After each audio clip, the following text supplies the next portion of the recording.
It's time now for Edmund O'Brien as... Johnny Dollar. Lou Krager, Mr. Dollar. Yeah, Lou, what's up? They found the boat a few miles off the Atlantic side of St. Croix. Oh? She was empty. Neither one of them aboard? No. From what I understand, it looks like there was trouble, all right. How's that? Blood stains. I guess signs of a struggle. The engine had run until it was out of gas. They're sure it's the boat, huh? Yeah, they must be. Oh, they're sure. It's registered to Willard South. Yeah, all right. Where can I see it? Well, they won't have it in for another 30 minutes. The police dock is next to Royal Mail. You can't miss it. I'll meet you there if you want. Good, Lou. I'll see you in about 20 minutes.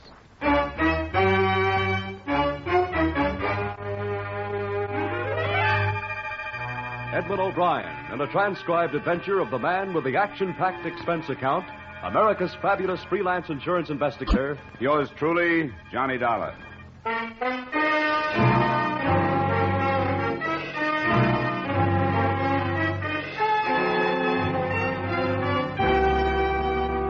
Expense account submitted by Special Investigator Johnny Dollar to Great Eastern Insurance Company, Hartford, Connecticut.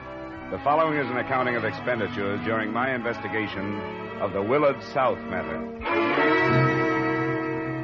Expense account item 1, $143.80, airfare and incidentals between Hartford and the city of Charlotte Amalie, island of St. Thomas, Virgin Island Group.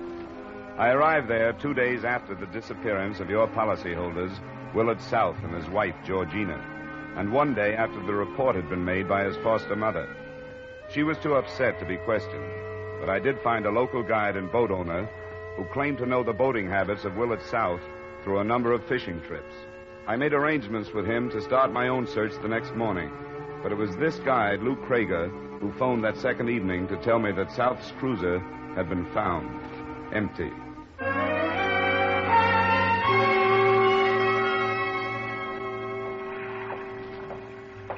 Oh, Dollar, over here. Yeah, Lou. I didn't know if you'd spotted me or not. I hadn't. You could do better on light down here. Oh, that is part of the romance of the island. This is the boat, huh? A police officer still aboard. A native by the name of Shoy. I told him you were coming. We can go aboard now. In the cabin. Officer Shoy? Yes? Mr. Dollar is here. Oh, come inside then. Thanks for letting me aboard, officer. Glad to meet you, Mr. Dollar. I was sent to your University of Iowa to learn to be a policeman. It's a good school. I learned what they taught me, but I've had no chance to learn if what they taught me is right. It is our boast that there is no crime in the Virgin Islands. That has been right. But now this...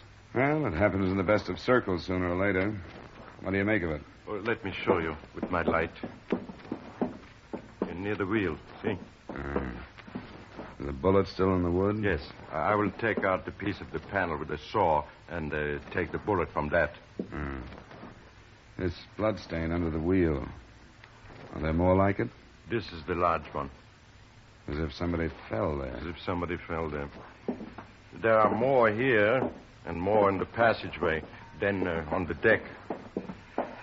There on the rail, as if somebody climbed over the side or was pushed over. Yeah. There's one other thing back here. This piece of line. Look. It's been cut. Mr. Krager says a small boat was usually tied to the stern. You sure of that, Lou? Oh, yeah, I'm sure. Willard always trailed a dinghy. You know, like a skiff, unless he was trolling. Then he hoisted it aboard. But where is it now? You're searching for it, aren't you? Yes. So is the Coast Guard boat. I wish you luck. A little skiff will be a lot harder to find than a cruiser like this. Well, I'll be anxious to learn of any developments, Officer Shoy. I'm staying at the Grand.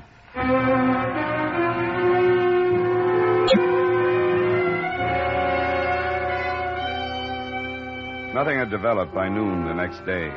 I spent the morning on routine legwork, and at 12:30, I was back at the Willard South address. It was an old building with enough elevation to give its windows a view of Charlotte Amalie's pleasant harbor. I'd known Willard South's foster mother lived there, but I hadn't known about the man who met me at the door. I'm Willard's brother. I was told you'd called yesterday. Mr. Dollar, come in. Your mother was too upset to talk with me yesterday. You've gotten the news on what they found, I suppose. Yes, I went down to see the boat. Has anything further been learned? No, not yet. Sit down, Mr. Dollar. It's cooler here on the veranda. Thank you. I wasn't here yesterday because I was searching for Willard's boat, too. I'm surprised to learn Willard has a brother. I've asked a lot of questions about him in the village. Nobody mentioned you. Well, I'm only here a few days a year. My home is in Tampa. I arrived the first of the week, Tuesday. Oh, I'm glad I met you before I had to see your mother. It's a lot easier to be blunt with a brother. Blunt, Mr. Dollar? About Willard's reputation on the island. I can't seem to find anybody who doesn't hate him. I'm afraid you won't either. Do you know anyone who hated him enough to shoot him? Well, I hardly know how to answer that. I know a number of men have been hurt seriously by him. The ones that have lost wives? Yes. Do you think he's dead? I don't know. The only thing I'm sure of is that there was a shooting on his boat and somebody was hurt. I'm told your brother and his wife were seen leaving on it at dusk, night before last.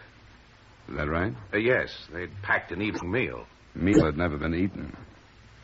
Were little trips like this a regular habit of theirs? No, they weren't at all. It was a special occasion. Georgina has never stopped hoping she could reform Willard and win him back. This trip was one more of her efforts.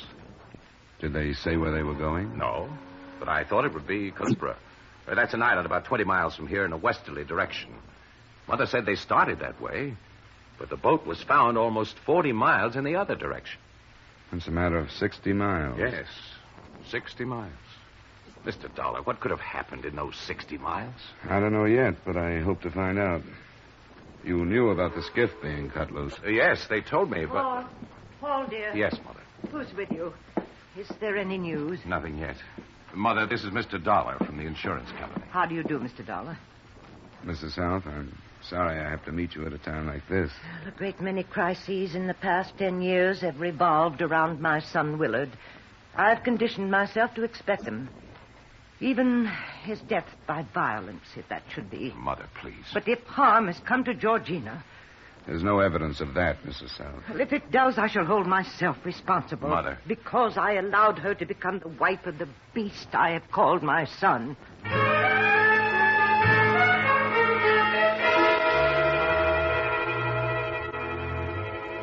It was a rare situation. There was no actual evidence that Willard South had been murdered, but almost everyone I talked to seemed to think he had been, simply because there were so many motives. One of the people who didn't think so was a newcomer to the island, Celeste Robertson, there to take advantage of the 6 weeks divorce law. Who told you about me? A bartender up the street. He said you and South had been seen together recently.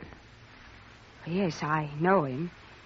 As a matter of fact, I've spent quite a bit of time with him in the last couple of weeks. Where do you think he is? But I don't know. Do you think he's dead? No. No, I don't. Most people do. Well, I can't help that. I know a lot of people don't like him. Would there be anyone close to you that doesn't like him? No, there wouldn't. I'm here alone. When did you see him last? The afternoon before he and his wife disappeared in their boat. You answered that almost as if you knew you'd be asked the question. Well, I didn't. I just remembered it was only a couple of days ago. But you wouldn't remember his mentioning anybody who might be out after a scalp, huh? I understand he enjoys that sort of thing. He mentioned anybody. What are you holding back, Mrs. Robertson? Nothing. I don't have anything to hold back. Did he ever say anything to you about getting rid of his wife? I don't know what you mean. Look, all we have to work with is a bullet hole in the boat and some bloodstains that could have come from her or from him. He never said anything. And what are you afraid of? I'm not. Look, Mr. Dollar, please, I don't want to get my name mixed up in this if I can help it. I'm here sort of on good behavior. I know I was wrong to see him because he was married, but... But what?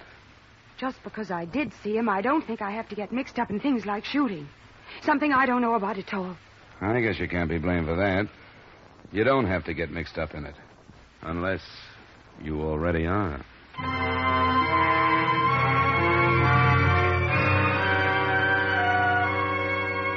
All that that day, planes searched the sea for the missing skiff. Boats, too, swept back and forth between the islands.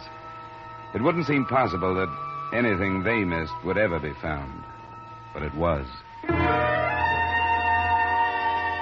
That evening, after the planes had given up in order to get back to their fields before dark, a radio report was received from one of the boats. The skiff had been found, and in it, still alive, was Mrs. Willard South. I was with Officer Shoy when the boat was docked under the steady hand of a leathery old skipper with the help of one crewman. Forward there. Get some fenders over, Gerald. What's the matter with you? All right. Take a strain now. We can go aboard now, Mr. Dollar. All right. Hello, Captain Bracken. Hello yourself, Officer Shoy. Your luck is good. Ain't used these eyes for 72 years for nothing, Officer Shoy. How's Mrs. South? Can she talk to us? She cannot. She's been put through a hard time. She gets turned over to Dr. Gar before she talks to anybody else. What about her husband? Did she say what happened? Yes, she did. She seen him shot down before her very eyes. And his dead body heaved to the sharks. And then somebody go fetch Dr. Gar. She needs some work, else she'll die.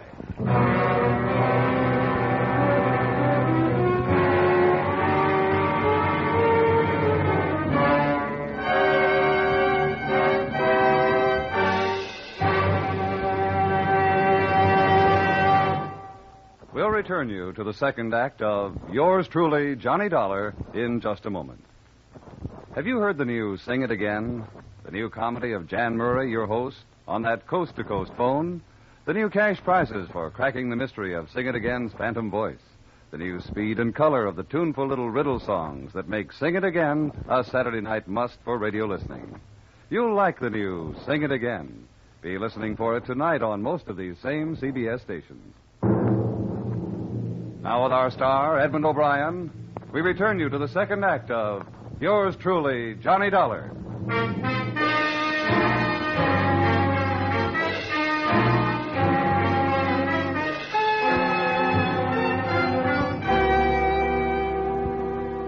It wasn't until the next morning that Dr. Gar decided Mrs. South was strong enough to be questioned. He'd taken her to the single small hospital in Charlotte Amalie, and at 10, he beckoned from the door to her room. I think it'll be all right, but please don't tire her. Mr. Dollar. Yeah? I want you to question her. I never learned about a case like this one. I never did either. But anything you say. All right, Doctor. Georgina, this is Officer Shoy, and this is Mr. Dollar. Yes? Mr. Dollar is here to ask you some questions, but I don't want you to let him tire you. I'll try not to, Mrs. Allen. Why are you here? I was sent down from the States when you and your husband disappeared by your insurance company. I see. Now, I know it's pretty horrible to go back over it, but we've got to find out just what happened on that boat. And the quicker we do it, the quicker we can get to the bottom of it. I'll try to help. Captain Bracken told us just the bad details. He is the boat captain who found you. Remember, I mentioned his name. Yes. He told us you saw somebody shoot your husband. Who was it? I don't know. There were two men. I've never seen them before. How did they get aboard, Mrs. South? We were on our way to Calibra. Almost halfway, I think. It was dark, and we saw a light blinking from another boat. Will said it was a signal that somebody was in trouble, and we went over. This man said they'd run out of fuel and asked if we had any to spare. But when Will pulled alongside, this man jumped on our boat with a gun. And Dr. Gar... It's all right, Georgina. Don't go on if you don't want to. He shot Will. That's all. He shot him, and then the other man jumped aboard, too. What did they say? They didn't say anything. You think your husband knew them? No, he didn't know them. What did they do then? Well, one of them hit me because I was screaming. I was wearing a bracelet, and he grabbed it off my wrist and made me take off 2 rings and give them to him. And they took Will's wallet and they dragged him out, and then they pushed him into the water. And I don't remember anymore. Clara, I can't. It's all right, Georgina. Nobody can hurt you now. No. Gentlemen, I think we'd better let her rest now. Sure, Doctor. I'm sorry we had to bother you, Mrs. South. I'm sorry. Don't be. Considering what she's been through, I think she did very well. Actually, her physical condition, except for exhaustion, is quite good. She did have water during the time she was adrift and some shelter from the sun. What do you make of it? Well, the whole thing seems pretty brutal for simple robbery. Say, where's the nearest prison, Shoy? Well, Puerto Rico. Now, that's something that had not occurred to me. Escaped convicts might carry out such a ruthless attack, might they not? Yeah, even more so. Well, I will send cables to both of those prisons. I think you'd better.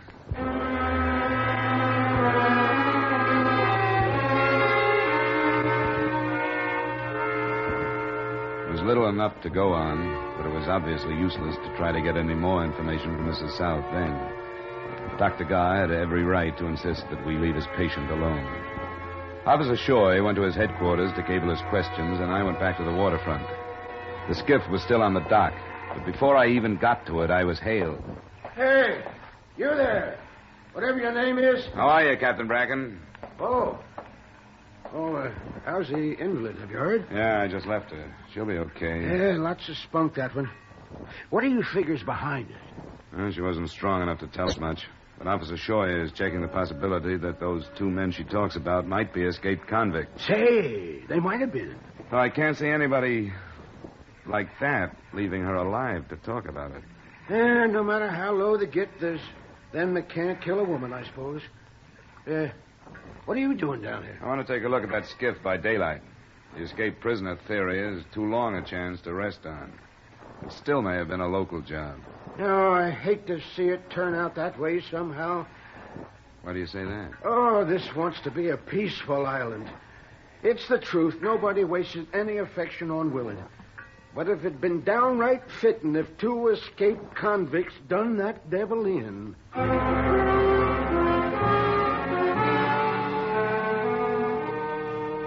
I spent 30 minutes looking over the skiff and another hour going over Willard South's cruiser again. Nothing I dug out of either one added up. Neither did the results of a trip to the cable office. There had been no recent escapes from the prisons. Right from the beginning, for all my prying and all my questions, I hadn't gotten one positive lead. But by this time, there were so many things I couldn't put my finger on that I began to reason, why not make a weapon of just that? So I started again with Lou Krager, the first person I'd met in the investigation. I found him aboard his boat.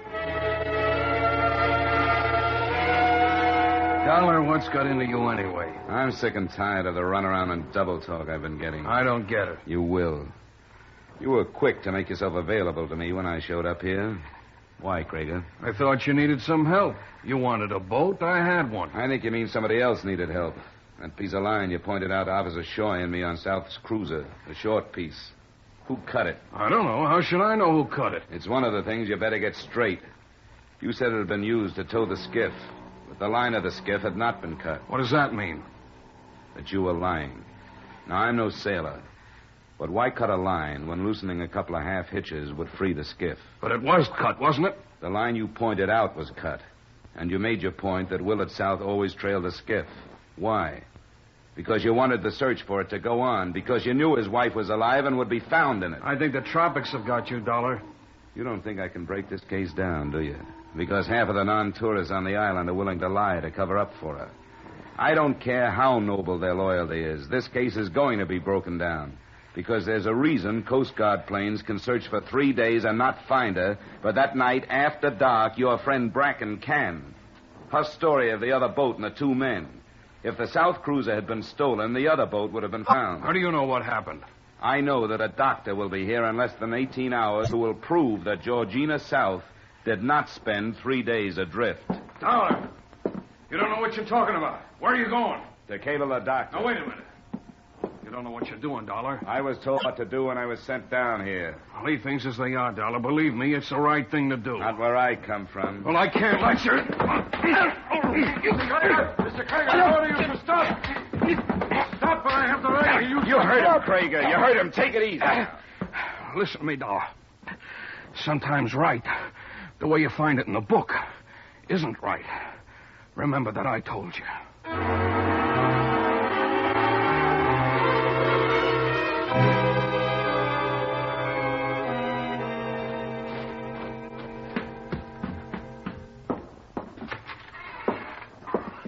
Mr. Dollar. Oh, well, I'm sorry, Mrs. South. I didn't see you in the swing. I wouldn't have barged in. You startled me. I must have been dozing. There's been so little sleep. Yes, I know. I went to the hospital first. They told me that Georgina had come home. Yes, she did. I'll have to see her, please. Why must you see her, Mr. Dollar? I think you know. You know. Willard's brother knows. Captain Bracken, his crewmen know. Luke Krieger, Dr. Garr. I'm not sure how many others. Well, I'm afraid Please, what's the use? You shouldn't have tried it, no matter how you felt. You should have realized that it wouldn't work. Even way down here in the Virgin Islands, a murderer is hard to protect. Where is she? Who told you this?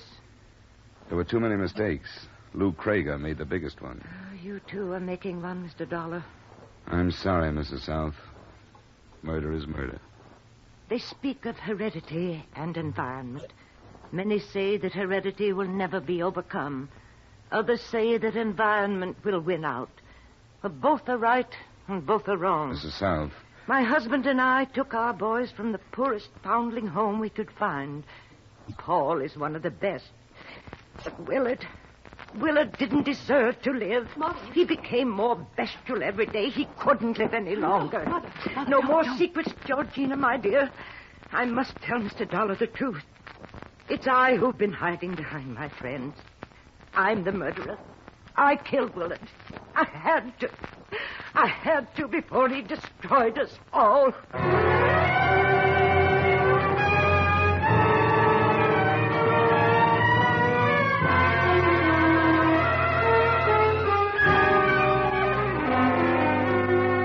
Expense account item 2, $85.40. Miscellaneous expenses in Charlotte, Amalie. Item 3, same as item 1, transportation back to Hartford. Expense account total, $373. Remarks? I tabbed the confession as a false one when they heard it. And I'm not charging the company for the time I spent trying to prove it false. But it wasn't. It was true. And so is the awkward fact that a large number of the leading villagers are liable as accessories after the fact of murder. It should develop into quite a trial. Yours truly, Johnny Dollar.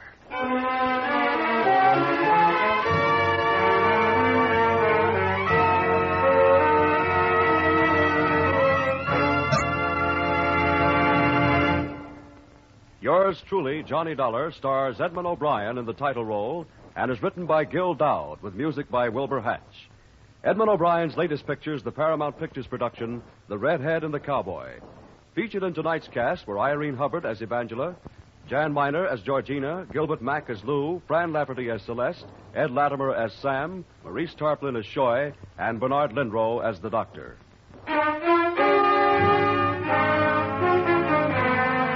This is Olin Tice inviting you to join us next week at this time when Edmund O'Brien returns in another transcribed adventure of Yours truly, Johnny Dollar.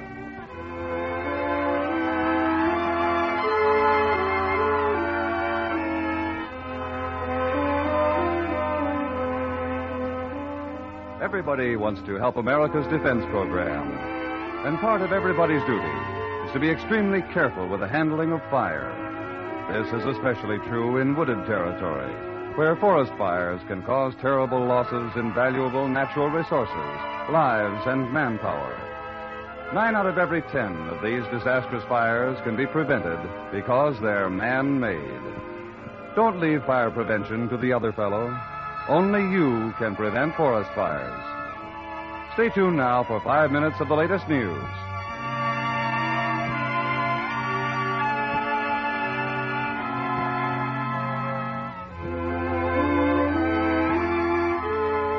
This is CBS, where you laugh at Jack Benny every Sunday night, the Columbia Broadcasting System.